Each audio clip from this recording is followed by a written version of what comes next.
नमस्कार दोस्तों, welcome back to Curiousri for the daily dose of Indian football. और सबसे पहले बात करते हैं भाई इंडिया की कल विक्ट्री के बारे में कि जहां पे उन्होंने वानुआतु को 1-0 से हरा दिया। काफ़ी हार्ड फॉर्ड मैच था और 80th मिनट पे हमारे one and only legendary player Sunil Chhetri sir ने हमें यहाँ पे वो क्रूशियल गोल दिला के यहाँ पे विक्ट्री हासिल की और फिर से एक संकट मोचन की तरह यहाँ पे इंडियन टीम के लिए आके खड़े हुए। तो मैच की अगर हम बात करें तो सबसे जो कंसर्निंग एरिया, अगर हम पहले ड्रॉबैक्स की बात करें तो आई थिंक मेरे हिसाब से जो थ्रू आउट द मतलब पिछले कुछ सालों से हम लगातार बात कर रहे हैं, कोचेस भी कर रहे हैं, फैंस का भी यही ओपिनियन है, सबका है कि भाई कहीं ना कहीं फाइनल थर्ड में डिसीजन मेकिंग एंड फिनिशिंग वो कहीं ना कहीं अभी भी वो सेम चीज़ हम लैक कर रहे हैं। और कल के मैच में भी हमें वही देखने को मिला कि जो पर्टिकुलरली फर्स्ट हाफ में देखिए जितने हमें चांसेस मिले थे उसमें हमने भाई बहुत ज़्यादा मतलब फाइनल थर्ड में एक एक्स्ट्रा टच ले लिया या फिर गलत पास कर दिया या फिर जब शॉट लेना था तब यहाँ पे पास कर दिया या फिर पास देना था तब शॉट ले लिया तो ब्लॉक हो गया, सारी चीज़ें। तो काफ़ी ज़्यादा डिसीजन मेकिंग में गलतियाँ दिखी, फिनिशिंग भी पुअर दिखी।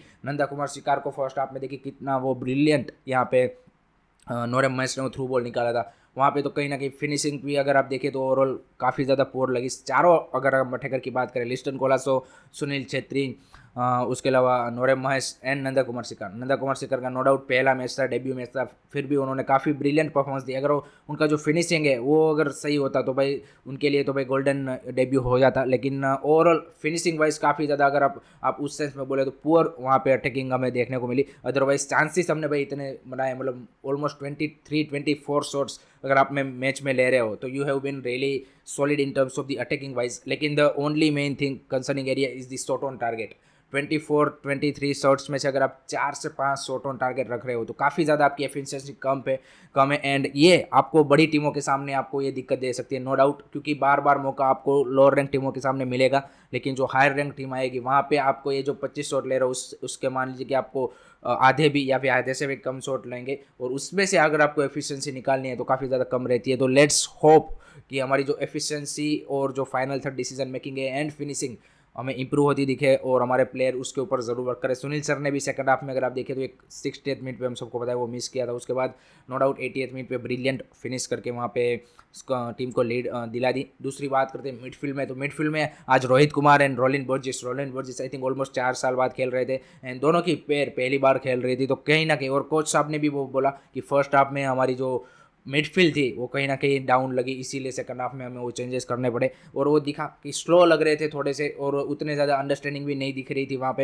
एंड जो एक फ्लूइडिटी चाहिए थी आपको अटैक के लिए वो नहीं दिख रही थी और जो सेंट्रल पेनिट्रेशन था वो इसीलिए आपको काफ़ी कम दिखा और आपको ज़्यादा rely on the you can say flanks रहना पड़ा आपके दोनों विंग्स पे ऊपर।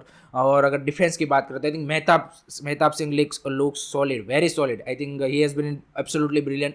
उसकी पासिंग रेंज देख लीजिए, जिस तरह से उसकी डिसीजन मेकिंग है, जिस तरह से आप क्लोज सिचुएशन में आप देखिए जिस तरह से वो अपने आप को जिस तरह से डिफेंड करते हैं, I think he has been brilliant.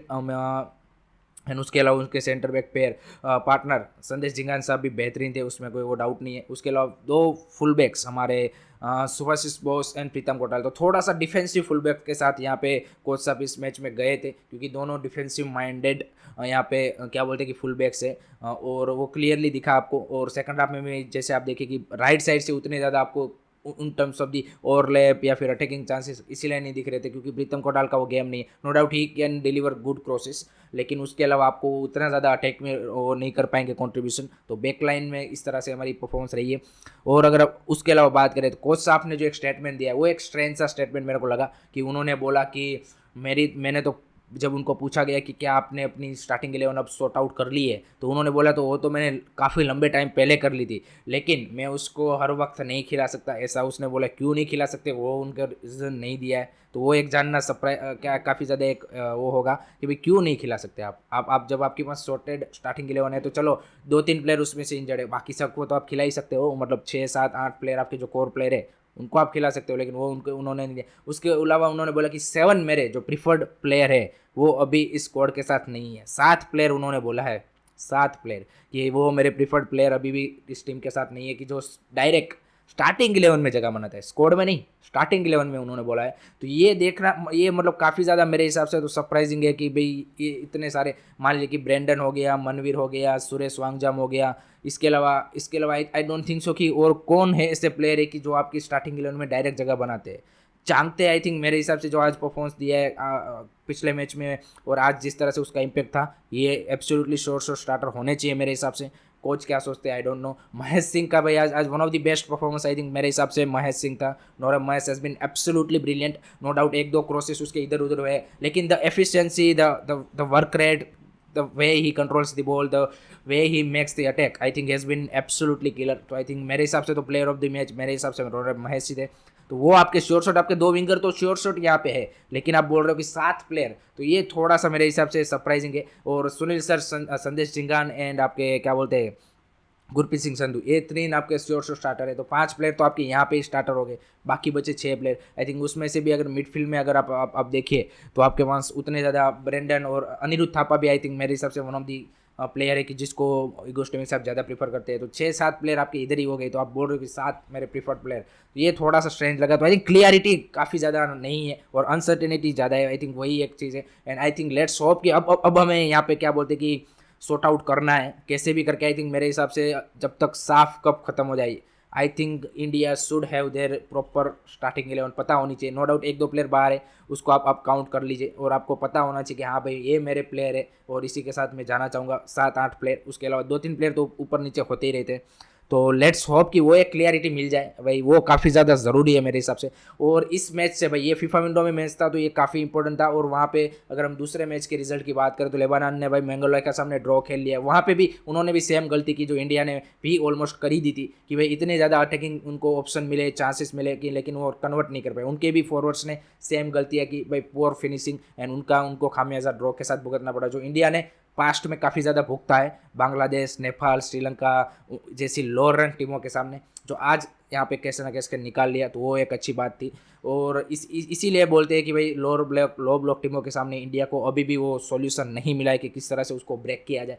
तो लेट्स होप कि वो भी हमारी जो एक एरिया ऑफ इम्प्रूवमेंट है वो हमें आगे आने वाले टाइम में देखने को मिले कि हाँ भाई यहाँ पे हमने वर्क किया है। तो ये सारी चीज़ें। और अगर लाइव रैंकिंग की बात करें, फीफा ने डेफिनेटली ऑफिशियल कोई अनाउंसमेंट नहीं किया है। अगर लाइव रैंकिंग की अभी बात करें तो इंडिया ने लेबनान को मूव पास कर लिया है। और जो 15 वाला गेम है 15 जून को जो गेम है वो काफ़ी ज़्यादा क्रूशल हो जाएगा। अगर वहाँ पे इंडिया लेबनान को हरा देती है दैन इंडिया मोस्ट प्रोबेबली आप बोल सकते हैं कि चांसेस है कि वो पोर्ट 2 में ही फिनिश करेंगे और लेबनान से ऊपर ही रहेंगे, क्योंकि जो फाइनल वाला गेम है वो फीफा विंडो में नहीं आता तो वो काउंट नहीं होगा, फिर साफ वाला आ जाएगा। तो इस तरह से है। तो लेट्स होप कि इसी तरह से हमारी रैंकिंग बनी रहे एंड इसी तरह से परफॉर्मेंस यहाँ पे हमें देखने को मिले। तो this is all regarding guys Indian football news and I hope कि आपको वीडियो पसंद आया हो। Keep supporting Indian football, don't forget to follow me on Twitter, Instagram and Discord, link in the description. Keep supporting, like share subscribe curiosity. जय हिंद, जय भारत।